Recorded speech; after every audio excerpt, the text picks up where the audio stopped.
Abraham, தற்போது தமிழகத்தில் மிகவும் பரபரப்பை ஏற்படுத்தியிருப்பது என்னவென்றால், சென்னை திருமங்கலத்தில் உள்ள ஒரு ஐஸ்கிரீம் கடையிலே மதுபான ஐஸ்கிரீம் விற்கப்படுகிறது, மதுபான பிளேவர் கலந்த ஐஸ்கிரீம் விற்கப்படுகிற தகவல் இன்ஸ்டாகிராம் மூலமாக விளம்பரம் செய்யப்பட்டிருக்கிறது. அந்த கடைக்கு சென்று வந்த சிலரும் இதே போன்று செய்திருக்கிறார்கள். இதனால் பெரும் பரபரப்பு ஏற்படுத்தி மதுபானத்தை கலந்து ஐஸ்கிரீம் கொடுக்கிறார்களா என்ற வகையிலே பரபரப்பு தொற்றிக்கொண்டது.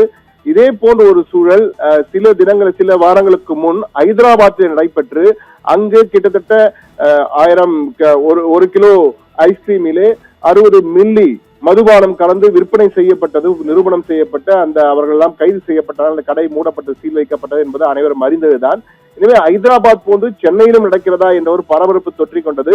இந்த சூழலில் தான் இந்த விளம்பரத்தை பார்த்தவுடன் இது சமூக வலைதளங்கள் அதிகமாக பரவ ஆரம்பித்தது. உடனடியாக உணவு பாதுகாப்புத்துறை அதிகாரிகள் அங்கு அதிரடி சோதனை நடத்தி இருக்கின்றனர்.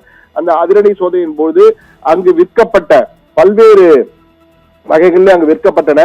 அதாவது வோட்கா, ஜின் போன்ற பல்வேறு மதுபான வகைகள் இருக்கின்றன. அந்த பல்வேறு மதுபான வகைகளிலே இது விற்கப்பட்டிருந்தது.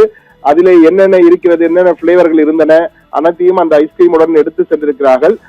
ரெட் வைன், வோட்கா, விஸ்கி, ரம் பிளேவர்களில் எல்லாம் ஐஸ்கிரீம் மாதிரிகள் சோதனைக்காக அதிகாரிகள் எடுத்து சென்றிருக்கிறார்கள்.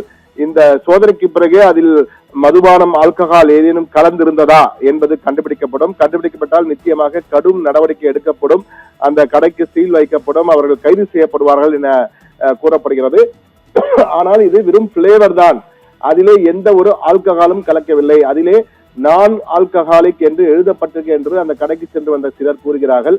ஆனால் எது எப்படி இருப்பினும் இது விளம்பர யுகமாக இருக்கின்ற காலத்திலே விளம்பரத்திற்காக மக்களை கவர்ந்திருக்க வேண்டும், இளைய தலைமுறையை, ஜென்சி தலைமுறையை கவர்ந்து இழுக்க வேண்டும் என்பதற்காக மதுபானமே தவறு, மதுவை ஒழிக்க வேண்டும், டாஸ்மாகே இருக்கக்கூடாது என்றெல்லாம் போராட்ட குரல்கள் எழுந்து வரும் இந்த சூழ்நிலையிலே இது போன்ற பெயர்களிலே மதுபான ஐஸ்கிரீம் என்ற வகையிலே, மதுபான பிளேவர் ஐஸ்கிரீம், பிளேவர் என்று குறைத்துக் கொண்டு மதுபான ஐஸ்கிரீம் என்ற வகையிலே விளம்பரம் செய்யப்படுவது என்பது ஒருபோதும் ஏற்க முடியாது என்று பெரும்பாலோர் வாதிடுகிறார்கள். எனவே அவர்கள் மீது நடவடிக்கை எடுக்க வேண்டும், அந்த கடையை மீது நடவடிக்கை எடுக்க வேண்டும் என்று பல்வேறு கருத்துகள் பகிரப்பட்டு வருகின்றன.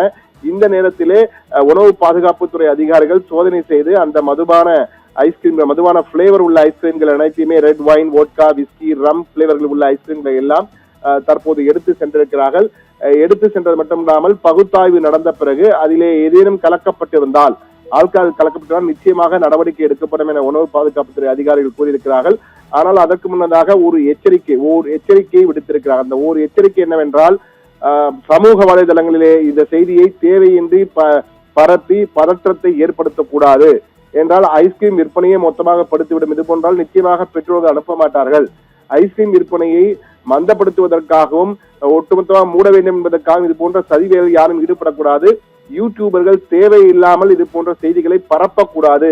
விளம்பர மோகத்திலே யாரும் விளம்பர யுக்திக்காக இது போன்று பயன்படுத்துவதை முற்றிலும் தவிர்க்க வேண்டும், உடனடியாக தவிர்க்க வேண்டும். ஏற்கனவே ஏற்றப்பட்ட வீடியோக்களை நீக்க வேண்டும் போன்ற பல்வேறு உத்தரவுகளை பிறப்பித்திருக்கிறார்கள், எச்சரிக்கையும் விடுத்திருக்கிறார்கள். அவ்வாறு அதையும் மீறி செயல்பட்டால் அவர்கள் மீதும் நடவடிக்கை எடுக்கப்படும். விளம்பரத்திற்காக ரிவ்யூ செய்கிறேன் என்ற வகையிலே சென்று இது போன்று மதுபான ஐஸ்கிரீம் என்ற வகையிலே பெயர் சொல்லி அந்த விளம்பரம் கொடுத்தால் நிச்சயமாக அவர்கள் மீது நடவடிக்கை எடுப்போம் என்ற வகையிலும் கூறியிருக்கிறார்கள். ஆனால் பகுப்பாய்வுக்கு பிறகு அதில் எதிலும் கலந்திருக்கிறதா என்பது முழுமையாக தெரிய வந்த பிறகுதான் நடவடிக்கை என்பது தெரிய வரும். ஆனால் தற்போதைக்கு மதுபான ஐஸ்கிரீம் விற்பனை என்றால் ஹைதராபாத்தில் இதே போன்ற ஒரு சம்பவம், உண்மையிலே ஆல்கஹால் கலக்கப்பட்டு ஐஸ்கிரீம்கள் விற்கப்பட்டது பெரும் பரபரப்பை ஏற்படுத்தி நடவடிக்கைகள் எடுக்கப்பட்டு அனைவரும் அறிந்ததுதான். இந்த சூழ்நிலையில் தலைநகர் சென்னையிலே இது போன்ற ஒரு இடம் இருந்தால் இது போன்ற மற்ற இடங்களிலும் பரவிடுமோ என்ற அச்சத்தில் தான் இந்த நடவடிக்கை எடுக்கப்பட்டிருக்கிறது. ஆனால் தற்போது அங்கு சென்று வந்த சிலரிடம் பேசிய போது அது ஆல்கஹால் கலப்பு இல்லை,